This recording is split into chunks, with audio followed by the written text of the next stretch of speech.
대법원에서 공동양육이 인정된 사례가 있었는데요. 거기에서는 다음과 같은 요건을 요구하고 있어요. 1. 부모가 공동양육을 받아들일 준비가 되어 있어야 한다. 따라서 정말로 공동양육을 절대로 안 하겠다고 하는 부모들에게는 공동양육이 되기 쉽지는 않겠지요. 하지만 이 부분은 판사의 재량이 인정될 수도 있어 보입니다. 2. 부모가 양육에 대한 가치관에서 현저한 차이가 없어야 합니다. 만약에 부모가 양육에 대한 가치관에 현저한 차이가 있다면 아이는 일주일에 한 번씩 부모에게 적응하면서 힘든 과정을 거치게 되니까요. 특히 자신의 가치관이 아직 확립되지 않은 미취학 아동이나 초등학생의 경우 부모의 양육 방식이 많이 다르다면 공동 양육을 실행할 수 없을 겁니다. 다음번에는 다른 요건 설명드릴게요.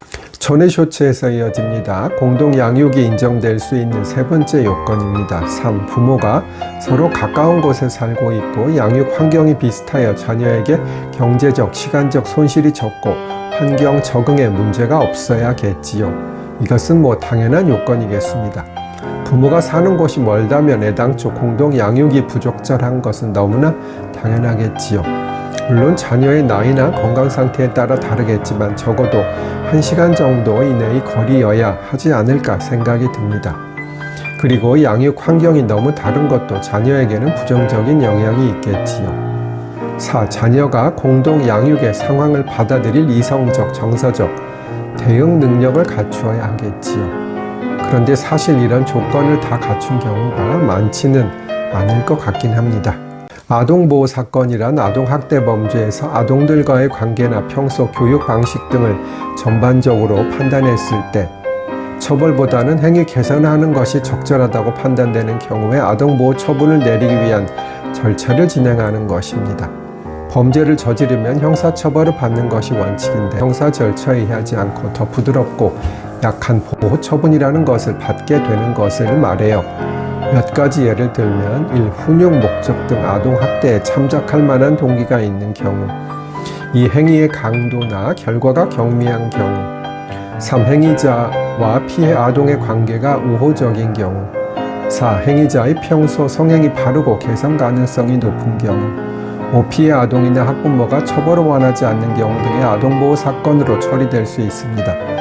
다음번에는 형사사건보다 아동보호 사건으로 처리되어서 유리한 점에 대해 설명드릴게요. 아동보호 사건으로 송치되면 형사처벌을 받지 않으므로 전과 기록도 남지 않고 취업 제한이 되지도 않습니다. 오래전에 설명드린 가정보호 사건도 마찬가지입니다. 가정폭력이 있으면 형사적으로도 죄가 되어서 형사 절차에 의해 처벌받을 수도 있지만 가정보호 사건으로 진행되어 보호 처분을 받을 수도 있습니다. 보호 처분은 형벌이 아닙니다. 따라서 전과로 기록되지도 않고요. 취업에도 문제가 없습니다. 자격증을 가지고 일하는 분들이나 공무원 또는 어느 정도 규모의 회사에 재직하는 분들은 집행유예 이상의 형을 받으면 직장을 계속 다니지 못하는 경우가 많습니다. 그런데 아동보호 사건이나 가정보호 사건으로 처리되게 되면 그런 걱정이 거의 없어지게 되는 것이지요. 저도 아동보호 사건을 상당히 많이 맡아서 처리하고 있습니다. 고구마를 어떻게 먹는 것이 당뇨에 제일 좋을까요? 1. 그냥 먹는다. 2. 삶거나 쪄서 먹는다. 3. 구워서 먹는다. 정답은 1. 그냥 먹는 겁니다. 사실 그냥 먹는 것과 삶아 먹는 것은 큰 차이는 없으나 그래도 그냥 먹는 것이 좀 더 좋고요. 구워서 먹으면 훨씬 달고 맛있어지잖아요. 그래서 당뇨에 미치는 영향도 더 커진다고 합니다. 물론 당뇨가 없는 분들은 아무 상관이 없겠지만 연세가 좀 있으시거나 당뇨병이 있다면 군고구마는 좋지 않습니다.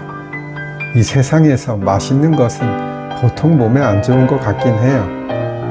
그리고 탄수화물은 당뇨에는 좋지 않은데 어느 정도 시간을 냉장 보관한 후 먹으면 저항성 전분이라는 것이 많이 생겨서 더 몸에 좋다고 해요. 이것은 식이섬유처럼 작용해서 장에서 흡수되지 않기 때문에 혈당을 상대적으로 천천히 올리게 되는 것이지요.